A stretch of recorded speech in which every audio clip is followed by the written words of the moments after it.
नमस्कार दोस्तों, आर्डोर एडुडेन के यूट्यूब चैनल पर आपका स्वागत है। आपने बहुत सारे डिस्कशन देखे हैं क्लाइमेट चेंज को लेकर। एवरेज टेम्परेचर 1.5 डिग्री से ज्यादा हो चुका है। अगर ऐसा ही रहा तो 2 डिग्री से ऊपर चला जाएगा। जैसे लास्ट में एक रिपोर्ट आई थी इन्वायरमेंट की, एमिशन गैप रिपोर्ट, जो यूनाइटेड नेशन इन्वायरमेंट प्रोग्राम ने जारी की थी। ये सब क्या है, क्यों डिस्कशन हो रहा है? अक्टूबर नवंबर में ही क्यों डिस्कशन होता है? क्योंकि United nation framework convention for climate change एक इंटरनेशनल बॉडी है जो सिर्फ क्लाइमेट चेंज के लिए काम करती है, और उसकी मीटिंग है 11 नवंबर से। कॉन्फ्रेंस ऑफ पार्टी 29, COP 29 जिसको बोला जाएगा, कहां है? बाको, अजरबैजान में। क्यों इस मीटिंग से पहले ये सारे डिस्कशन हो रहे हैं? क्लाइमेट चेंज हो गया, जो डेवलप्ड नेशन है वो डेवलपिंग नेशन को फाइनेंस नहीं कर रहे। क्यों? ऐसा क्या बात है? ऐसी क्या बात है जो ये सारी बातें निकल कर आ रही हैं, और क्यों न्यूज़पेपर में इसके रिगार्डिंग आर्टिकल आ रहे हैं? वो सारी चीजें डिस्कस करेंगे आज। शुरुआत करते हैं। 2 आर्टिकल आज आए हैं, एक इंडियन एक्सप्रेस में है और एक द हिंदू में है। दोनों ने सेम बात कही है कि जो डिस्कशन जो 2009 से चल रहा है फाइनेंस के ऊपर, क्योंकि 2009 में यह बात हुई थी कि डेवलप नेशन डेवलपिंग कंट्री को फाइनेंस करेंगे, लोन्स देंगे और ग्रांट्स देंगे कि वो अपना डेवलपमेंट करें, और क्लाइमेट चेंज जो हो रहा है उसको रोकेंगे, उसमें अपना कंट्रीब्यूशन देंगे टेक्नोलॉजी एडवांसमेंट करके। ये सारी बात ये सारे जो आर्टिकल है दोनों, इसमें डिस्कशन है। शुरुआत करते हैं ग्लोबल नॉर्थ और ग्लोबल साउथ। अब ये ग्लोबल नॉर्थ और ग्लोबल साउथ है क्या, जो इस पूरे आर्टिकल में लिखा हुआ है? ग्लोबल नॉर्थ और ग्लोबल साउथ डिस्कस करने से पहले आप एक ग्राफ देखिए, यानी एक मैप देखिए। अगर इस मैप में देखोगे तो एक इमेजिनरी लाइन है जो पूरे वर्ल्ड को 2 भागों में बांटती है। अगर आप ऊपर की तरफ देख रहे होगे तो इसमें आपको जो येलो कलर में है वो आपको दिख रहा होगा कि इस पूरे रीजन में डेवलप्ड नेशन आते हैं, जैसे अमेरिका, कनाडा, यूरोप की कंट्रीज हैं, रशिया है, जापान है, और ऑस्ट्रेलिया भी इसका पार्ट है। अगर आप देखोगे तो ये लाइन घूमकर ऑस्ट्रेलिया भी इसको कवर कर रहा है। ये सारे डेवलप्ड नेशन है। अगर आप इसके नीचे वाला पार्ट देखोगे जो ऑरेंज कलर में है, ये दिखा रहा है कि ये अंडर डेवलप्ड कंट्री है और या फिर डेवलपिंग नेशन है। ये डिफरेंस कहां से क्रिएट हुआ? ये difference economic status, political influence और हिस्टोरिकल बेसिस पर ये जो ग्लोबल नॉर्थ और ग्लोबल साउथ का जो डिफरेंस है वो क्रिएट होता है। अब इसका जो डिफरेंस है वो हम डिस्कस करेंगे। ग्लोबल नॉर्थ और ग्लोबल साउथ को किस किस बेसिस पर डिवाइड किया गया है? सबसे पहला है इकोनॉमिक डेवलपमेंट। किस कंट्री की ज्यादा जीडीपी है और कौन सी कंट्री ज्यादा वेल्दियर है, यानी कौन सी कंट्री ज्यादा रिच है, वो ग्लोबल नॉर्थ का पार्ट है। जो पुअर कंट्री है, जहां जो पॉवर्टी है वो बहुत ज्यादा है, तो उस बेसिस पर ग्लोबल साउथ के अंडर आ जाता है। दूसरा, पॉलिटिकल इंफ्लुएंस। आप सभी ने डिस्कस किया होगा यूएस इलेक्शन, कमला हैरिस वर्सेस डोनाल्ड ट्रंप। लेकिन जब कोई छोटे देश हैं, केनिया, युगांडा, इनके भी यहां इलेक्शन होते हैं, लेकिन इन सब की कोई बात नहीं करता। ऐसा क्यों? क्योंकि पॉलिटिकल इंफ्लुएंस नहीं है। अमेरिका की सब लोग बात करते हैं, अमेरिका का डॉलर सब जगह चलता है, लेकिन इन जो छोटी कंट्री हैं अफ्रीका की, इनके लिए कोई बात नहीं करता। इसके बेसिस पर ग्लोबल नॉर्थ और ग्लोबल साउथ का जो डिफरेंस है वो मिलता है। अगला, लिविंग स्टैंडर्ड। आप सभी ने सुना होगा ह्यूमन डेवलपमेंट इंडेक्स। अब ये क्या चीज है? जो लिविंग ऑफ स्टैंडर्ड, यानी जो लोगों का रहन सहन है उसको मापता है, उसका एक मापदंड है। अगर आप ग्लोबल नॉर्थ के देशों की बात करोगे तो HDI यानी ह्यूमन डेवलपमेंट इंडेक्स है जो, वो बहुत अच्छा मिलेगा, वो टॉप मोस्ट कंट्रीज में आएंगी। वहीं जब आप ग्लोबल साउथ में बात करोगे तो वहां का जो लिविंग स्टैंडर्ड है HDI वो बहुत कम मिलेगा। अगला, हिस्टोरिकल कॉन्टेक्स्ट। जितने भी ग्लोबल नॉर्थ की कंट्री हैं उन सभी की कॉलोनी रही थी पास्ट में, हिस्ट्री में। उन सभी देशों ने जो डेवलपिंग नेशन है उनको अपनी कॉलोनी बनाया, वहां के रिसोर्सेज यूज किए। एक अलग ढंग से बोला जाए तो उन सभी देशों का जो डेवलपिंग नेशंस थे उनका शोषण किया इकोनॉमी बेसिस पर। ये क्राइटेरिया के बेसिस पर ग्लोबल नॉर्थ और ग्लोबल साउथ का जो डिफरेंस है उसके बीच में डेवलप हुआ, क्रिएट हुआ। अब बात करते हैं पेरिस एग्रीमेंट। अब ये पेरिस एग्रीमेंट कहां से आया? जब मैंने आपको पहले ही बताया UNFCCC, United nation framework convention for climate change, एक इंटरनेशनल बॉडी है, क्लाइमेट चेंज के लिए काम करती है। अब ये जब 1992 में बनी तो इसके साथ कुछ और बॉडी भी बनी थी, जैसे United nation convention for biodiversity और एक थी United nation convention for combat desertification. ये 3 बॉडी एक साथ बनी थी पेरिस, जो अर्थ समिट हुआ था। इनकी हर साल मीटिंग होती है UNFCCC की। इसकी जो मीटिंग होती है उसको बोला जाता है कोप। अब इस कोप में जब कोप नंबर 21 हुआ तो उस मीटिंग को बोला जाता है पेरिस एग्रीमेंट, यानी कोप 21 और पेरिस एग्रीमेंट एक ही बात है। इस पूरे एग्रीमेंट पर जो लास्ट जो कंक्लूजन निकला वो था net zero green house gas, यानी जितना हम एमिट कर रहे हैं उतना हम इन्वायरमेंट को वापस दे रहे हैं, एफोरेस्टेशन के रूप में, ड्रिलिंग करके, वो सारी जो चीजें हैं, इनपुट और आउटपुट इक्वल, ये हमारा टारगेट था। दूसरा जो टारगेट था net set national determined contribution, यानी हर कोई देश, यानी एवरी कंट्री अपना एक टारगेट बनाएगी और वो टारगेट के बेसिस पर जो हमने टारगेट रखे हैं पेरिस एग्रीमेंट में वो अचीव करेंगे। और अगला है मोबिलाइज $100 बिलियन, यानी जो डेवलप्ड नेशन है वो सारे मिलकर डेवलपिंग नेशन को पैसा देंगे, फाइनेंस करेंगे। किस रूप में? लोन या फिर ग्रांट। वो जो डेवलपिंग नेशन है उस पैसे से अपना डेवलपमेंट करेंगे, कहां? टेक्नोलॉजी एडवांसमेंट में, जिससे जो एमिशन है वो कम हो सके। ये टारगेट थे। अब अगला है नेशनल डिटरमाइंड कंट्रीब्यूशन। जो ये टारगेट थे वो शॉर्ट टर्म पर, यानी जैसे 2030 का एक टारगेट है कि वहां तक हम ये काम करेंगे, शॉर्ट टर्म बेसिस पे टारगेट थे। अगला फाइनेंस मैकेनिज्म, पूरा मैकेनिज्म होगा कि किस कंट्री को ज्यादा पैसे देने चाहिए और किसको कम, यानी जो सब अफ्रीका की कंट्री है उनको ज्यादा पैसा मिलेगा, उनको ज्यादा रिक्वायरमेंट टेक्नोलॉजी एडवांसमेंट की, लेकिन जो एशिया के जो कंट्री है, इंडिया और चाइना, उनको एज कंपेयर टू अफ्रीका थोड़ा कम मिलेगा। यह मैकेनिज्म बनाया जाएगा। अगला है ग्लोबल स्टेक्स, सारे जो जितनी भी कंट्री हैं वो सारे मिलकर 1.5 डिग्री सेल्सियस एवरेज टेम्परेचर वहां तक रोकने की कोशिश करेंगे। इफ इन केस ये टारगेट जो पूरा नहीं होता है तो 2 डिग्री जो एवरेज टेम्परेचर है उससे पहले हमें रोकना ही रोकना है। ये पूरा जो पेरिस एग्रीमेंट में ये बातें हुई, जो कंक्लूजन है ये निकला। अब मैंने की फाइनेंस की बात, ये फाइनेंस की बात 2009 से चलती आ रही है। अब जब 2022 में कोप 27 हुआ, 27 हुआ शर्म अल शेख में, इजिप्ट में, तो वहां जर्मनी ने एक पॉइंट रखा अपना कि लॉस एंड डैमेज फंड बनाएंगे।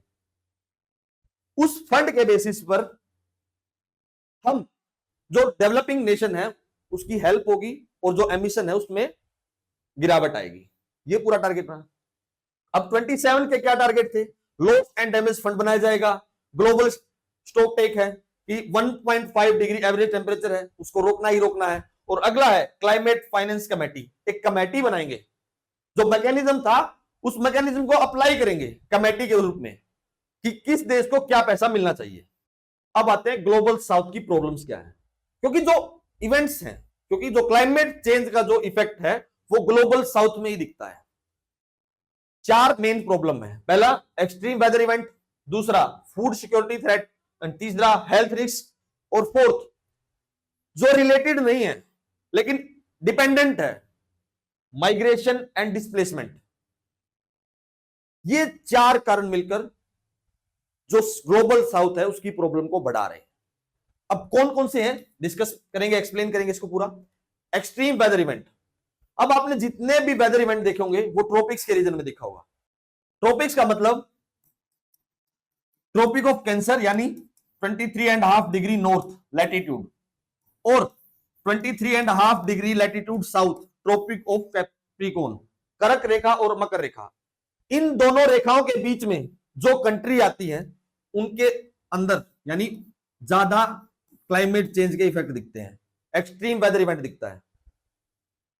अब आपने देखा होगा जो थार डेजर्ट है वो यूपी की तरफ बढ़ रहा है। अब अगर आप इंडिया की बात करें तो उसके लिए गवर्नमेंट ने क्या किया, ग्रेट ग्रीन वॉल लगा दी, यानी जो 5 किलोमीटर का एक पूरा फॉरेस्ट बना दिया गुजरात से लेकर दिल्ली तक, कि ये डेजर्ट का एरिया आगे ना बढ़े। जब आपने 2022 में पाकिस्तान में भी फ्लड आई थी, लेकिन पाकिस्तान का जो एरिया है वो डेजर्ट वाला एरिया है। ये जो वेदर इवेंट्स हैं जो आमतौर पर नहीं दिखते, वो अब क्लाइमेट चेंज की वजह से दिखने लग गए इन सभी कंट्रीज में। अगर जब बात करते हैं फूड सिक्योरिटी थ्रेट, आप सभी ने सुना होगा कि लगातार जो फूड रिक्वायरमेंट है वो बढ़ रही है और जो अवेलेबिलिटी है फूड की वो कम हो रही है। ऐसा क्यों? क्योंकि जो प्रोडक्टिविटी है वो कम हो चुकी है। हमने इतना ज्यादा फर्टिलाइजर और पेस्टिसाइड यूज किया है एग्रीकल्चर में, तो जिसकी वजह से जो रिजल्ट आया वो प्रोडक्टिविटी डिक्रीज होगी और फूड थ्रेट की कंडीशन बन चुकी है, फूड इनसिक्योरिटी। अब फूड इनसिक्योरिटी से क्या होगा? पॉवर्टी आएगी, हंगर बढ़ेगा। यानी जो पेरिस एग्रीमेंट में जो हमें टारगेट बनाए थे, एसडीजी गोल, सस्टेनेबल डेवलपमेंट गोल, जो 17 गोल बनाए थे, पहला और दूसरा पॉवर्टी और हंगर, ये तो अचीव नहीं होंगे। अगला warmer temperature and alternate rainfall pattern. अब आपने देखा होगा कि इंडिया में जो मॉनसून है वो अनस्टेबल है। कई बार वो जून में इंडिया में आ जाती है और कई बार वो जुलाई में आती है, यानी मॉनसून पहले भी आ रही है और बाद में भी। दूसरा, आपने अल नीनो और ला नीनो सुना होगा ज्योग्राफी में। ये इनडायरेक्टली जो इंडियन मॉनसून है उसको इफेक्ट करते हैं। पहले ये कभी कभी दिखते थे इसके रिजल्ट्स, लेकिन अब ला नीना और अल नीनो दोनों के इफेक्ट इंडिया में दिख रहे हैं, जो पहले नहीं थे। अगर पहले थे तो उसका जो इफेक्ट है वो 10-10, 12-12 साल में आता था, लेकिन अब उसके इफेक्ट हर साल दिखते हैं। ये क्लाइमेट चेंज का इफेक्ट है। नेक्स्ट जब बात करते हैं माइग्रेशन। अब मैंने माइग्रेशन पर इतना जोर क्यों दिया है? माइग्रेशन अगर क्लाइमेट इवेंट है, एक्सट्रीम क्लाइमेट इवेंट है, तो वहां से लोग शिफ्ट होंगे। अगर लोग शिफ्ट हो गए तो माइग्रेशन तो अपने आप ज्यादा होगा। यानी जो वेदर इवेंट्स हैं वो ट्रॉपिक्स के रीजन में ज्यादा दिख रहे हैं। आपने देखा होगा जो ट्रॉपिक्स के लोग हैं वो यूएस से जा रहे हैं, यूरोप जा रहे हैं, डेवलप्ड नेशन की तरफ जा रहे हैं। दो रीजन है, पैसा कमाना और दूसरा इस डिस्प्लेसमेंट से बचना, कि हर रोज जो वेदर इवेंट्स की वजह से जो डिस्प्लेसमेंट हो रहा है उससे बचना। ये बहुत बड़े इशू हैं ग्लोबल साउथ के लिए। अब इस पूरे आर्टिकल में ये डिस्कशन है एट द लास्ट, अगर कोई कंट्री, अगर कोई इंडस्ट्री इंडिया में लगाना चाहती है, अपना प्लांट इंडिया में लगाना चाहती है, तो उसको प्रॉफिट तो हो जाएगा, लेकिन उसको 4 गुना वैल्यू ज्यादा, यानी उसको इनपुट कॉस्ट है वो ज्यादा देनी पड़ेगी। ऐसा क्यों? क्योंकि टेक्नोलॉजी की वजह से एमिशन ज्यादा होगा, क्योंकि टेक्नोलॉजी है नहीं इंडिया में, और यूरोप के देशों में टेक्नोलॉजी अच्छी है, यूएसए में अच्छी है। तो जो ओवरऑल प्रॉफिट तो अच्छा होगा उस इंडस्ट्री को, लेकिन एमिशन के बेस पर लॉस ज्यादा होगा डेवलपिंग नेशंस को। यही कारण है जो फाइनेंस का जो गिरारी है डेवलप्ड और डेवलपिंग नेशंस में, वो आके रुक जाएगी। अब जो COP29 है उससे एक उम्मीद लगाई गई कि शायद अब की बार ये जो फाइनेंस की जो गिरारी है ये सोल्व हो जाए, ये खुल जाए। अगर ये गिरारी अपने रास्ते पे सही जाएगी, खुल जाएगी, तो क्लाइमेट चेंज के इवेंट भविष्य में कम दिखेंगे। लेकिन ये शॉर्ट टर्म टारगेट नहीं होना चाहिए, हमें थ्योरेटिकल बात नहीं करनी चाहिए। अगर फाइनेंस की जो बात हो रही है 2009 से हो रही है, 2024 आ चुका, यानी 15 साल हो चुके हैं, आज तक फाइनेंस का जो मुद्दा है वो आज तक सोल्व नहीं हुआ, जिसके कारण जो ओवरऑल ग्लोबल एमिशन है वो 1.3% से इंक्रीज हुआ है। ये एमिशन गैप रिपोर्ट 2024 की है। इसके अनुसार है, अगर ऐसा ही चलता रहा तो 2100 जो सेंचुरी है वहां तक एवरेज टेम्परेचर 2.7 तक इंक्रीज हो जाएगा। अगर आज भी इस पर काम नहीं किया तो ये एमिशन कंटिन्यू बढ़ता रहेगा, तो ये जो एवरेज टेम्परेचर है वो 3 डिग्री तक जा सकता है। ये कहना है एमिशन गैप रिपोर्ट 2024। थ्योरेटिकल बात ना करके प्रैक्टिकल हमें करना होगा, जिससे ये जो सारे वेदर इवेंट्स हैं वो फ्यूचर में हमें ना मिले। ये जो पूरा डिस्कशन था इंडियन एक्सप्रेस का जो आर्टिकल था उसका। अब द हिंदू में इसी तरीके की बात है, all I on Baku and the climate finance गोल। जो पूरी बात मैंने आपको कही है, क्या एंड रिजल्ट निकलेगा?